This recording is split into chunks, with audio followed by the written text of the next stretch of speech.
DNA test of their ancestry. Has anyone ever done that? Yeah, raise your hands really high. It's where it's a crazy thing in the United States where you spit into a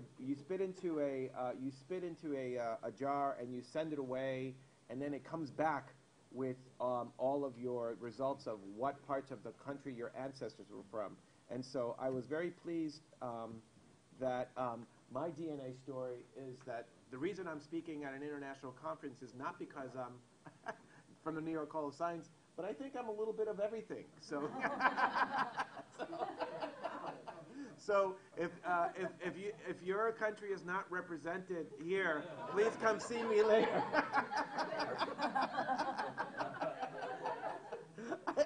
I have a problem. My children don't know about this yet, so I'm wondering what they're going to say once they see this.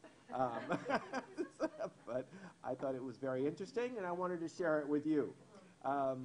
In any event, the New York Hall of Science is based here in New York City, and just to give you guys a reference point, we are about over here in New York.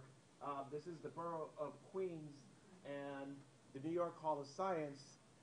The New York Hall of Science is out by Flushing Meadow Park, out there. So, have any of you been to Flushing? Flushing. Okay, so some of you have, yeah. But for those of you who are out of town, that is where our museum is, and we're very close to the LaGuardia Airport. We're about 8 minutes away from the LaGuardia Airport. So we get lots of visits from folks from out of town. At a closer view, we are at a place at the New York Hall of Science is at a place where in 1964 we had a World's Fair in New York City. The World's Fair has taken places in lots of different places. We had 2 of them in New York City. In 1964, the World's Fair was held right here in Queens, where the New York Hall of Science is. And basically, the New York Hall of Science is a leftover of what they built for the World's Fair. And so, as part of the World's Fair, we actually got the New York Hall of Science, so we've been around for about 50 years. Okay? We're not only a museum, but we're also a learning lab. We have about 15 PhDs that work with us.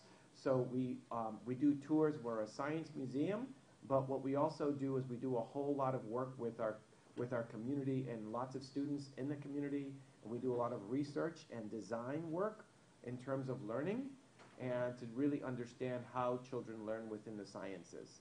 So we do a lot of that work, and we get a lot of funding from the National Science Foundation and private philanthropic groups, as well as the Department of Education.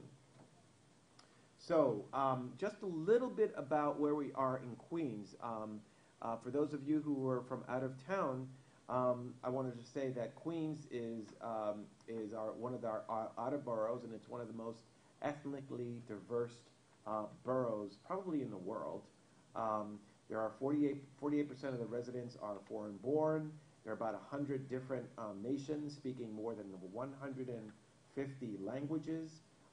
In our immediate neighboring community where we work in a little area called Corona, and in Corona, 2/3 of the residents are foreign-born, mostly from Ecuador and Mexico, and 90% of them speak Spanish.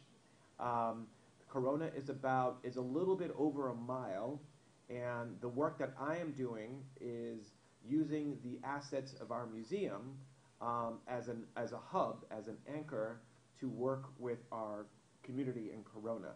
So we're basically working with 20 schools in the Corona community with about 17,000 students. So it's very, very densely populated. Yeah.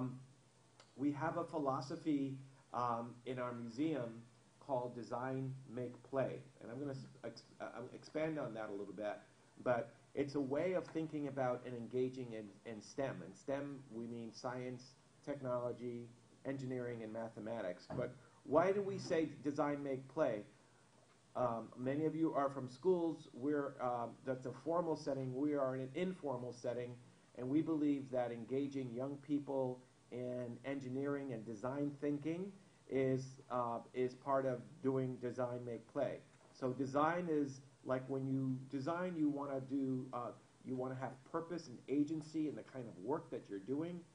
You want to have a number of solutions. So when you're trying to figure something out, there's not one way of actually getting an answer, but there are a number of ways of getting the answer. There are divergent solutions to getting at a problems.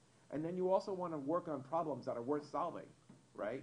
So one of the things that we work on is we work with a lot of young people going out into the community, and we say to them, you guys, look at your community. Are there problems that are here that are worth solving?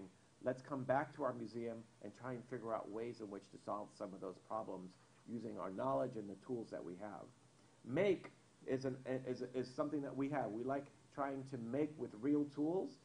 We like kids thinking with their hands and building things and building skills, building those kinds of skills. And play is play throughout the way. It's intrinsic motivation and deep engagement and delight. And those are the kinds of things that we like to see in our museum that we don't often see in schools. So one of the things that I think that we are trying to get at through our museum is also similar to what many of you are trying to get at, is what are some of these top 10 skills that we're trying to get through for our young people in the future.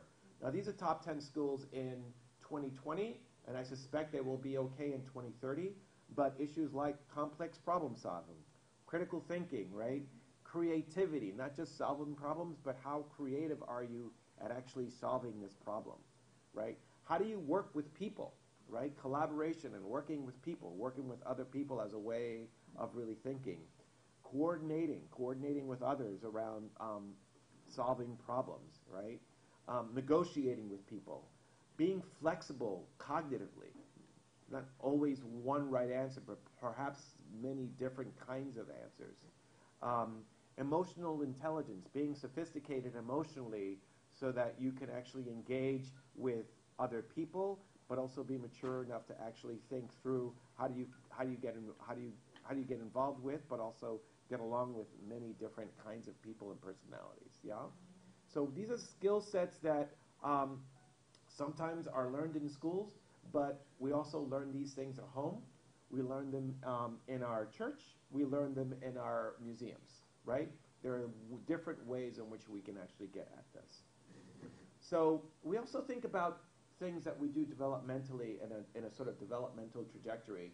And we like to think about these in 4 ways. These are not always concrete, but we think we work with young people as young as 3 or 4 years old and work with them right through high school and college. So we like to, what we talk about, nourish young minds. We like to, and those are our kids in pre-K through 2nd grade. We have a very wonderful early childhood center. Remake Your World. Those are kids between 3rd grade and we say 8th grade. And these are kids who are really involved in hands-on solutions to problems. Making, tinkering with, in maker spaces. And maker spaces are new places in lots of museums, but also in schools where you're really working around science, technology, engineering, and mathematics, but really building things with your hands and trying to figure out how to do design work and engineering work. Very new possibilities for ways in which we can actually teach kids and engage kids in STEM. And in 9th through 12th grade, we want to talk about young people tackling complexity. So it's not just making, but also adding a layer of that. So what does tackling complexity means? Well, I talked a little bit about how young people, like high schoolers, go out into their communities and come back and start thinking about how they can design solutions for their communities, right? That's complex. That's a level of complexity where you have to talk to people, you have to talk to adults, you have to understand the community, you have to see the world around you, you have to understand how to ask questions, how to inquire about your community, right? And then realizing your passion, we want kids to internalize all of these things that we've nurtured through their lives, and hopefully, they become, in high school and into college, they have this passion for learning that we all so value, right? And I like to say this, and I say this often in my museum, if our children go on and become scientists and engineers and doctors, that's great. But if they become informed citizens that can defend themselves and can become active community members, we've done a great job. They need not be just scientists. We want engaged young people in our communities, and we want them engaged in our political systems. Yeah. So we do this. We do all of these things. We like to say that we do this at the museum, we do this in the community, and we do this around the world. And the way we think about around the world is that we have a number of apps in the STEM world and applications in iPhones and iPods that you can use as a way of engaging your students. And those are free, downloadable things that you can find in our site. Yeah. So we have a dual strategy, or I have a dual strategy in working with my community. One is that it's hyper-local. The program I run is called NYSCI Neighbors. Our museum is called New York Hall of Science, but for short we call it NYSCI because New York Hall of Science is so long to say. So NYSCI, we're trying to build what we call a rich ecosystem of STEM opportunities that leverages our local assets in our community. And then what we're thinking about in the future, not right now, I'm going to talk to you about the hyper-local work that I'm doing, but in the future we're trying to figure out how can we take the assets of the best things that we know and know how to do in our local community and try and share that with other people who are trying to do the same thing that we are doing and trying to become a coalition of people who are working deeply with their communities. And I wanted to say that the reason we're focusing on hyperlocal is because I think we often look for things, for solutions outside of our own communities. But sometimes the solutions are right in your community. And I think we need to look at our own communities and dig deep down and think about what assets we have in our own communities that we can leverage as a way of working with our young people. Yes. Video. Sorry, I'm going to show a quick video, but we need to. Oh, look at this. This is great. Sorry. Just a demonstration of a little bit of the work.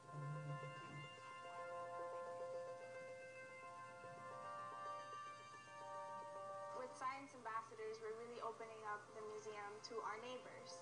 Families and students and teachers can come to the museum for free in the afternoons and enjoy the museum design lab with activities, including homework help.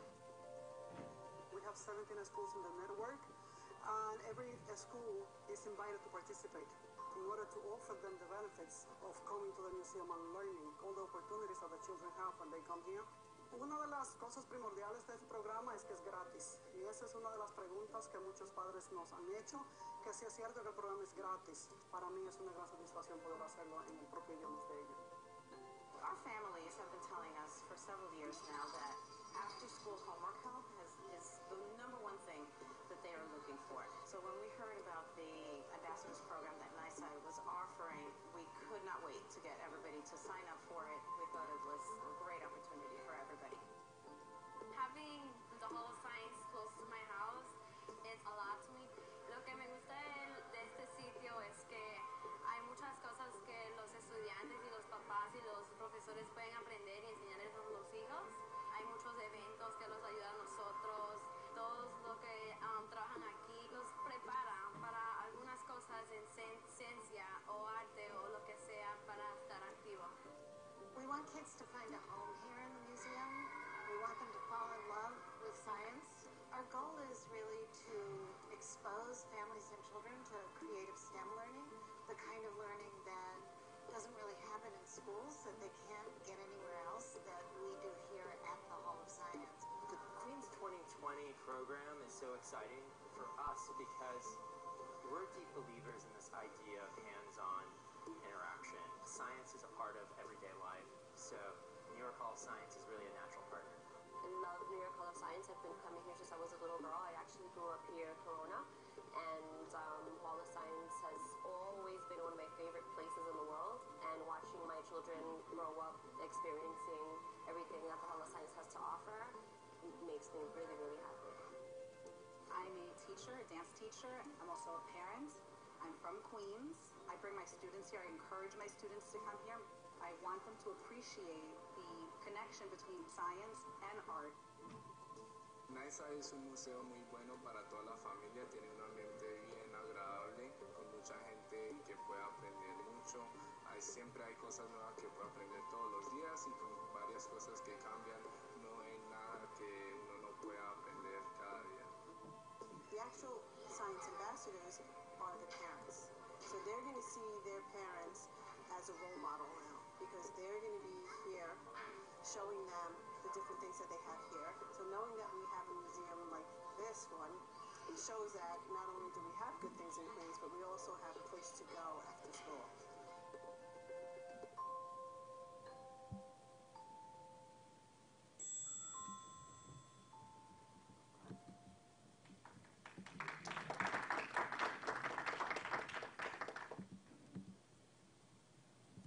Great. So you heard them talking about Queens 2020. We changed the name of the program from Queens 2020 to Nice Sci Neighbors. And that is a program there that we have started a number of things. We are working with our 20 schools now. It used to be 17, now our 20 schools, and we're giving access to all the parents and all the children. They come in. We have an after-school program for free. They come in the afternoon. We give them homework help because many of the young people and their parents really need help in finishing their homework, and many of the parents don't understand the homework, so we are helping them really with that. And then they have free access to our museum, and we do that 4 days a week. And so that's one program that we have. We also have, what we call the Science Ambassadors Program, the one below. It's a community-anchored ecosystem, but we give them access to the museum, but also homework help, etc. The other program that we're doing with the parents is something we call Parent University. And I'm calling it Parent University because it's not a degree